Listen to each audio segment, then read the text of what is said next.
Magandang araw po sa ating lahat and welcome back to the channel. Ayan. Sa araw na ito, meron tayong gagawing unboxing. So, meron tayo ditong isang GRX Moto, ano to? Moto 1 Tix. Ayan. Moto 1 Tix, hindi ko mabasa. Universal Action Cam Helmet Chin Mount. Yan. So, ito ay made in the Philippines. Ano po? So, maganda siya. Yun nga lang hindi ko gusto yung packaging. Yung kulay ng packaging natin hindi ko nagugustuhan. Bakit? Unang-una, kulay black. Hindi masyadong mabasa yung nakasulat. Yan.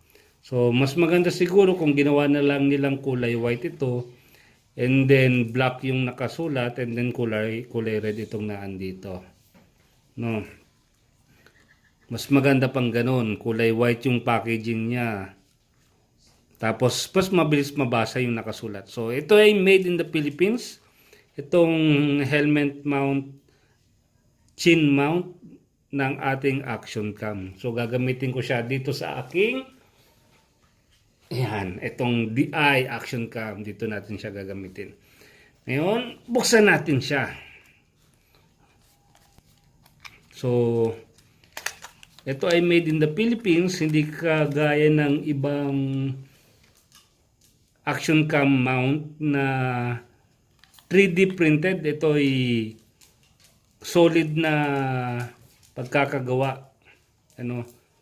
Gumamit sila ng injection mold. So, meron tayong GRX Moto 1 Tix sticker. Yan, may libre silang sticker. And then, ito yung package niya. Nakaseal pa po. Ayan, napakaganda. And then, meron din tayong strap para in case na malaglag yung ating action cam, nakatadi pa rin siya. Ayan, so flexible yan para siyang goma. So, ito, buksan natin. Yan. Ito yung ating action cam helmet mount.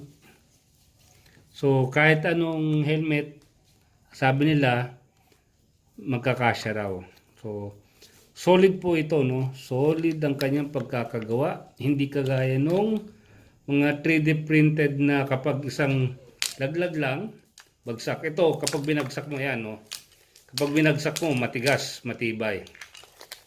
So, meron din siyang kasamang, yan, dalawang klase. Isang maiksi, isang mahaba. Na lalagyanan ng action cam.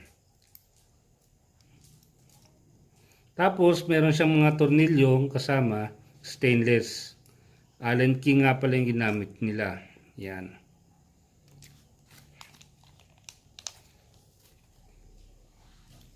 So, hindi ako sigurado kung kumpleto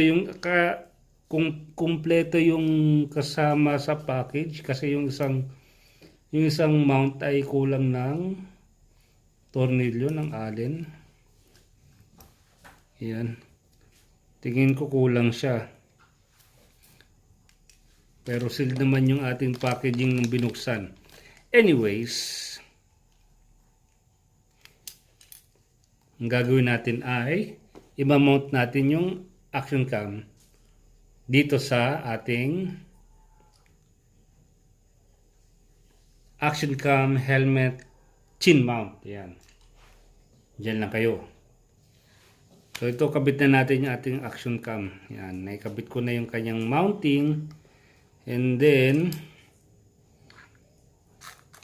gagawin natin, wala tayong Allen key. Hanap muna tayong Allen key. At ito na nga, naikabit na natin yung ating helmet action cam chin mount. Yan. So, ito nga pala yung GRX Moto 1 Tix. So, Hindi ko mabasa ng maayos. So, sana palitan nila ng magandang packaging yung kulay puti para mas mabilis mabasa. Biruin mo, kulay itim na nga ito, kulay gray pa ito nakasulat dito. Hindi mo talaga mababasa. Diba? So, yun. Naikabit ko na yung ating action cam. Tsaka yung ating action cam helmet mount yan. So, matigas to, matigas. Matibay. Hindi kagaya ng mga 3D printed na chin mount na kapag nalaglag, basag. No? So, ang ating nga palang nakalagay na tornilyo, libre nila ay isang Allen key type na stainless. Tapos itong nandito, kinabitan ko na lang ng sarili kong tornilyo or sarili kong bolt. Bakit? Kasi mas maganda kapag pinihit ko ito, nagagalaw ko, mabilis kong mag-adjust, and then mas mabilis kong matanggal yung action cam. Mas mabilis kong mapapalitan yung battery kung kinakailangan. Ayan. So makikita natin, ayan. Kasyang-kasya siya sa MT Revenge 2 na helmet. Yan. Yan yung pagkakabit natin. Malinis tingnan. So, kapag kinakailangan mag-adjust ng angle, pipihitin lang natin to, tapos ipofold na natin siya. Mas malaki yung clearance, mas maganda. Ano? So, yun. Marami pong salamat. Hanggang sa muli. Paalam!